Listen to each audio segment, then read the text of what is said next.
Cuando uno se imagina a la hora del almuerzo un rico plato con lechugas, carnecita, qué sé yo, algo de arroz, no tiene idea toda la ciencia que está ocurriendo en ese momento.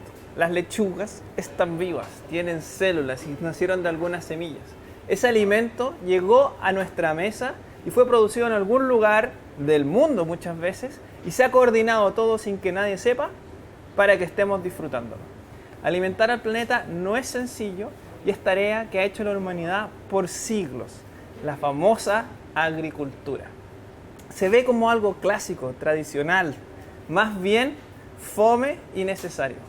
Pero cuando uno le pone ciencia, inteligencia, negocios y mucho espíritu, de repente aparecen cosas sorprendentes y empezamos a imaginarnos cómo va a ser el futuro de la agricultura. Estamos con alguien, un chileno muy conocido, emprendedor que está haciendo lo que más puede por impulsar la agricultura del futuro en Silicon Valley con una empresa biotecnológica, Gonzalo Fuenzalía. Bienvenido. Gracias, Cristian. ¿Qué es lo que está haciendo tu empresa Andes Crop Science para sumarse a esta ola de la agricultura del futuro? Nosotros en Andes estamos abordando uno de los problemas más críticos que tiene la humanidad y es justamente poder disponer de alimentos de forma sustentable. Por eso se entiende de que no impacte negativamente a otras personas o al medio ambiente. Y para atacar ese problema que es tan grave nos enfocamos en un insumo que es clave para la agricultura, que es el nitrógeno sintético. Como tú sabes, todas las plantas necesitan alimentarse y el nutriente número uno es el nitrógeno.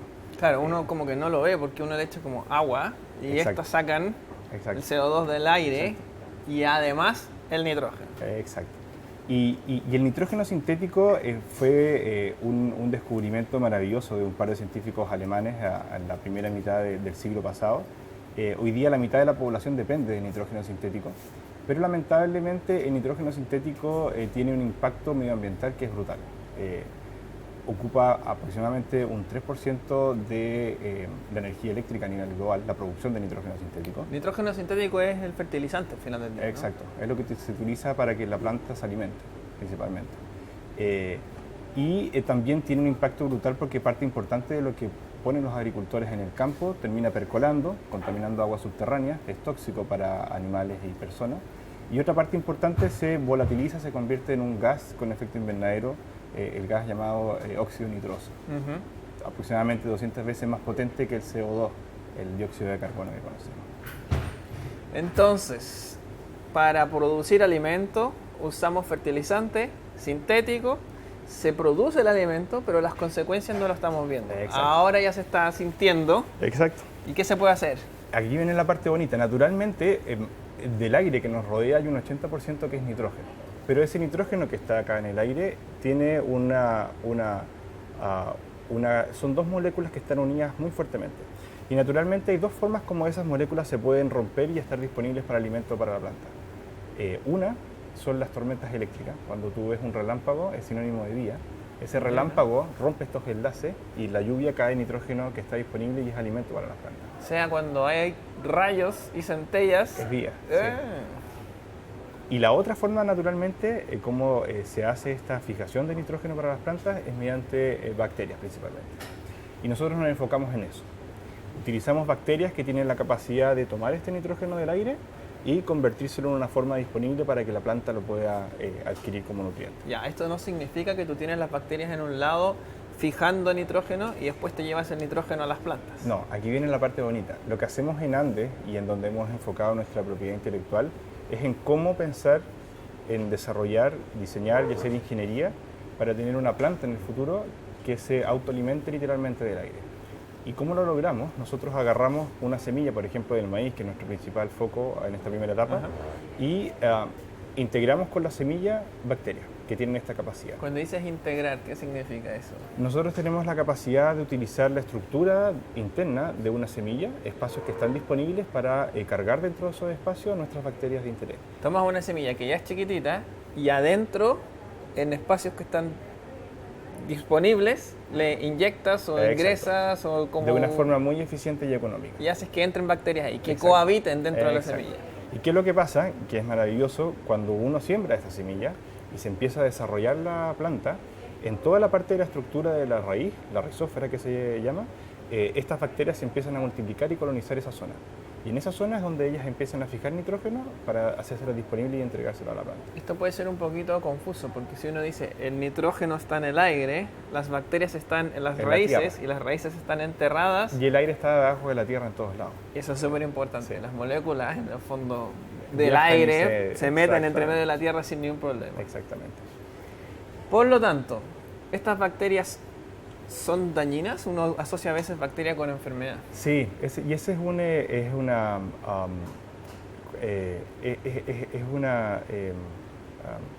misconception, es una se me fue la palabra. Una interpretación errónea. Sí, y está cambiando. Hay empresas como Andes están haciendo hoy día que los agricultores asocien cada vez bacterias con algo positivo. Del 100% de las bacterias que conocemos, que no las conocemos todos, pero conocemos una parte importante, aproximadamente solo el 5 son patógenas, son dañinas para plantas o humanos. El 95 son inocuas o tienen un efecto positivo. Y esto es tanto para animales, nosotros como personas, o plantas. Nosotros trabajamos solamente con bacterias que no son patógenas ni para humanos, animales y plantas. Entonces son bacterias que no tienen asociado un riesgo sanitario. Exacto. Y tienen un beneficio porque permiten que las plantas puedan capturar ese nitrógeno que está en el aire. Exactamente. Ahora, las bacterias cohabitan con la semilla, por lo tanto el agricultor normal, me imagino, va a llegar a sembrar y nunca se va a dar cuenta que tenía las bacterias allá adentro. Va a estar integrada la tecnología el día de mañana. Y ese aspecto, Cristian, es clave, porque la única forma de hacer esto algo con adopción masiva por parte de cualquier tipo de agricultor es que sea integrado y que sea fácil de utilizar. Y ese es nuestro foco. ¿Cómo se hace esto? ¿Tienen como una fábrica? ¿Hay investigadores buscando bacterias? ¿Dónde está el momento en que este conocimiento, más bien científico, se integra en un producto? Bueno, nosotros llevamos aproximadamente ya 5 años trabajando. En la primera etapa, la empresa siempre estuvimos enfocados en proveernos nosotros mismos de bacterias. Hicimos una recolección de bacterias tremendamente exhaustiva. De la naturaleza. Desde California hasta la Antártica, hemos recolectado de distintos lugares y una vez que uno toma una muestra, por ejemplo, esta se encuentra naturalmente en la tierra o en las raíces, etcétera, en zonas que son, por ejemplo, extremas, ahí es donde uno más encuentra este tipo de bacterias. Una vez uno tiene la muestra, uno empieza un proceso en donde las empieza a encontrar, a seleccionar una a una y después uno empieza a caracterizarlas. Quiere ver qué tan rápido crece, si tiene la capacidad de hacer una interacción robusta con la raíz, si son compatibles con otras bacterias, qué tipo, por ejemplo, de moléculas benéficas produce para la planta, etc. Y de ahí sigue un proceso en donde viene el tratamiento posterior de la semilla. Es un tratamiento que es relativamente simple y fácil. Utilizamos la misma estructura natural de una semilla para poder cargar esta bacteria. Si tú piensas en una semilla, por ejemplo la semilla del maíz viene de una coronta. Estaba conectada en algún punto con su madre, esa semilla. Correcto. Y ese punto de conexión tiene una apertura. Un conjunto de microcanales por donde el agua puede fluir. Y esos microcanales nosotros los ocupamos para hacer las cargas de nuestras bacterias. Excelente, o sea, ni siquiera tienen que alterar la estructura necesariamente. Exacto. Aprovechan Exacto. espacios que ya existen. Exactamente. Sí. Tienen la semillita cargada con bacterias y luego hay que probarla. Eso sigue la lógica como la de los estudios clínicos cuando se prueban fármacos. Sí. Son estudios controlados, Exacto. con un grupo sí, otro no, Sí. la intervención y qué sé yo. ¿Eso ya lo han hecho? Sí, uno parte efectivamente de menos a más, como puede ser en Pharma. Los primeros ensayos de ver cómo es esta relación y si efectivamente está fijando bien nitrógeno, etcétera, se hace a nivel de laboratorio. Tenemos invernaderos en los laboratorios con condiciones tremendamente controladas de temperatura, agua, nutrientes. Un laboratorio agricultural. Exactamente. Y ahí lo que vemos es ver cuál interacción entre planta y bacterias es la que mejor funciona y de ahí salen candidatos que después se van a campo. Y en campo uno parte pequeño y después va escalando a tamaños más grandes hasta tener un producto final. Nosotros esperamos a finales del 2020, próximo año, contar ya con un primer candidato comercial y en el 2021 empezar con una comercialización limitada con agricultores en Estados Unidos, en el cinturón del corn en Estados Unidos, del maíz, empezar a trabajar directamente con ellos. La saltada de la compañía chilena al mundo norteamericano, ¿cuándo se dio y por qué? Nosotros nos movimos hace más o menos un año, a finales del 2018 a Estados Unidos, sigue existiendo en Chile la parte importante del equipo. De hecho, los laboratorios de investigación están aquí, al otro lado de este muro. Sí. Y acá somos un equipo de 15 personas en donde se hace netamente investigación y desarrollo. Estamos viendo y desarrollando la tecnología, estamos encontrando las mejores candidatas, estamos viendo cómo optimizar los procesos de carga y hacemos también pruebas de ensayos de crecimiento de plantas en el laboratorio. Y por otro lado, y aquí viene el salto cuando uno pasa de la investigación y desarrollo y tiene que bajar a la implementación y hacer el negocio mismo. Y lamentablemente, en ese sentido, hay países en donde esto se puede escalar de forma mucho más rápida y eficiente, y ese es el caso de Estados Unidos. El maíz es el cultivo número uno en Estados Unidos por lejos. Es un cultivo que es tremendamente demandante en nitrógeno sintético. Entonces es un buen objetivo para tener un primer producto y ofrecérselo a agricultores que están tan dispuestos a donde más probar. beneficio se puede dar rápido. Exactamente.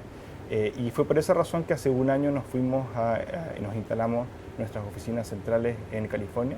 Estamos en la ciudad de Emeryville, muy bonita ciudad que nos acogió con toda... Tiene la característica de Emeryville de recibir a todas estas empresas con tecnologías raras o nuevas. Son en ese sentido algo promiscuos, pero en beneficio de la ciencia. Es un lugar increíble. Yo estaba ahí y hay compañías de famosos chilenos como el doctor Pablo Valenzuela que partieron ahí también. En unos garajes, en unas especies como galpones. Exactamente. Son tolerantes a los científicos diversos. Sí. Es bien impresionante. Y eso te lo puedo decir por experiencia propia de hablar con distintas ciudades. ¿Cierto? Hablando de científicos diversos, un pajarito me contó que para poder hacer toda esta integración de cruce, planta, bacterias, ensayos, necesitas una capacidad de análisis superior. Sí. Y ahí la computación y probablemente la inteligencia artificial juegan un rol. Exacto. ¿Qué tan fuerte es ese elemento en la vida y el quehacer de Andes AG? Es clave. Si uno hace el ejercicio de cálculo de combinatoria de un grupo de, por ejemplo, 200 bacterias, y uno quiere hacer conjugaciones, mezcla de estas bacterias de 4 o 5 bacterias, la cantidad de fórmulas que uno tendría que probar son del orden de trillones. Técnicamente no es viable hacer ese tipo de ejercicio a mano. Y esto nos dimos cuenta ya hace varios años, hace 3 años, tomamos esta herramienta que se engloba dentro de lo que es inteligencia artificial. Específicamente tenemos algoritmos de deep learning que se llaman, en donde mediante distinta información nosotros vamos alimentando este algoritmo a esta máquina, a este computador, y el computador tiene la capacidad de predecir con una certeza bastante alta cuáles son las combinaciones ideales para un fin específico. Deberían funcionar mejor. Exacto. Y es así como podemos tener un proceso de desarrollo desde la etapa de recolección hasta tener un candidato para prueba mucho más eficiente y rápido.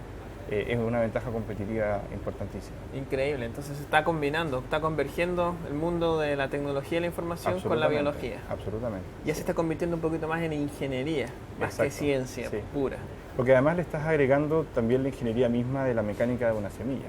Entonces se conjugan, como dices tú, muchas ciencias, no solamente la ciencia pura de bioquímica. Qué alucinante. Supongamos, y yo creo que va a ser así, que su tecnología va a ser exitosa y van a poder desplazar el uso de los fertilizantes, el nitrógeno sintético.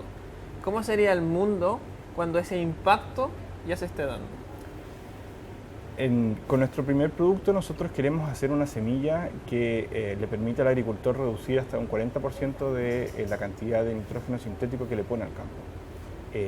¿Y eso qué significa? ¿En qué se traduce? En términos de económicos para el agricultor, que es su principal conductor de toma de decisión, significa pasar de un ejercicio en donde está tremendamente apretado, en términos de última línea de generación de ingresos, a un ejercicio en donde puede tener un excedente de dinero que le va a permitir tener una mejor calidad de vida. Y ese es el impacto social que hacemos nosotros.